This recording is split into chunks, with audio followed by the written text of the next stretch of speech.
What's up guys, Ronin here. I'm here to the video. Please watch it in 2K. I've been rendering it for a lot of time and uploading it and put a lot of hard work in all my new videos. I learned to do it Sony Vegas and stuff. Okay, let's go on to the video. This is a review of the M16A4. It's a burst fire assault rifle. It's for the assault kit because it's an assault rifle, and it's a very nice gun because it has a solid 800 rounds per minute rate of fire. It does 25 damage up close, and I think it's 18 at a distance. And yeah, it's a very nice gun, but the downside is that you only have semi-automatic mode and burst fire, but you know, there's one thing about the burst fire weapons and the full auto weapons that can switch to burst fire. When you switch to burst fire with like a FAMAS, or when you shoot with a FAMAS, it's instant, like it does the full fire rate, but in this you need to time the presses, so you can pull out the whole 800 rounds per minute. You will see in some of these clips that I have problems, because when I press, like when I press and press and press, it will jam and stuff. This is very exciting, and I'm doing YouTube, and like I'm doing stuff right now that's very interesting about Battlefield 4. I probably think you saw these videos like for the reviews of the guns, but I like to do them with a pinch of my style, because and originality, because it's better for me to just go and, I don't know, make my vid and tell my personal opinion about it. And you can watch like Level Caps or Matimios or Jack Frags or anybody that's a big YouTuber and plays Battlefield 4, and you can make your decision on their thoughts and opinions or on mine, or you can combine them and use the best parts.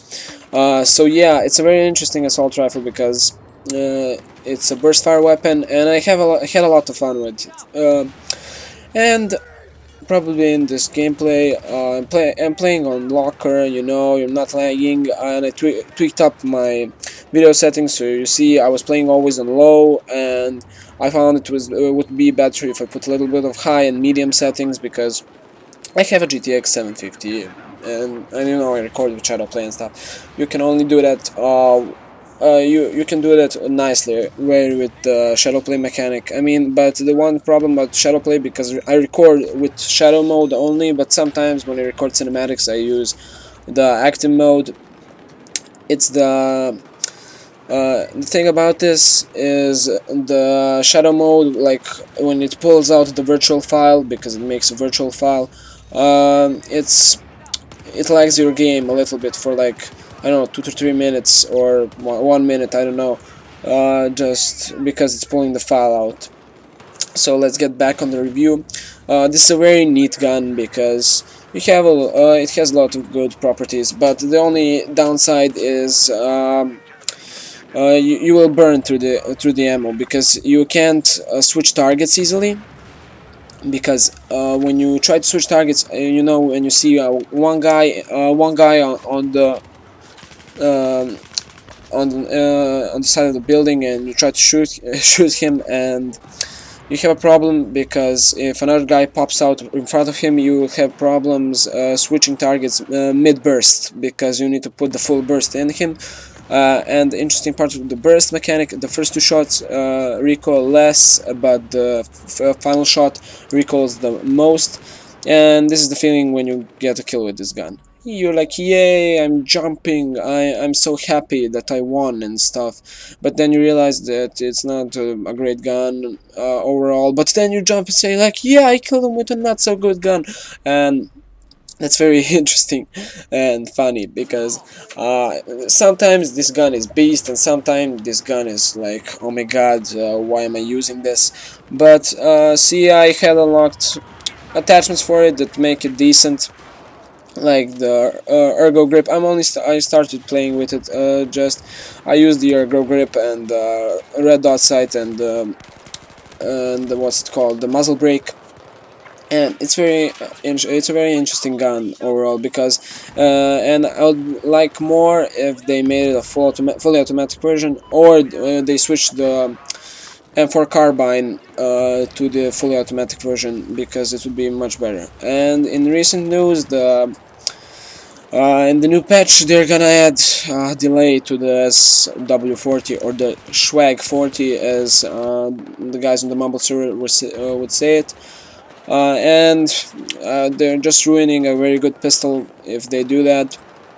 And I don't know why would they do that, because instead of removing the trigger delay, they don't, because it's hard to pull the trigger on a revolver. But I don't know, it's a single shot revolver, and I think the Unica 6 pistol in the newest Dragon's Teeth DLC should not have a trigger delay, because it's a double action pistols, and double action pistols should never have a trigger delay, or they don't make them with high tension triggers. And yeah, this is a very nice gun at longer ranges, because when you don't spam it, when you're like, okay, burst, burst, burst, burst, and then you need to be like careful at close ranges, because if you burst too much, if you spam it, then you will miss a lot of shots, because that's how the pistol works. The gun, sorry. Because on the screen the compact 45 was. The compact 45 is, when you put a silencer on it, it's like you're throwing rocks at the enemy. But okay, guys, I'm coming to the end of the video. This was Ronin. Subscribe, leave a like, and I will be uploading very soon new guns and DLC talk about nuclear warfare. Okay, see you guys.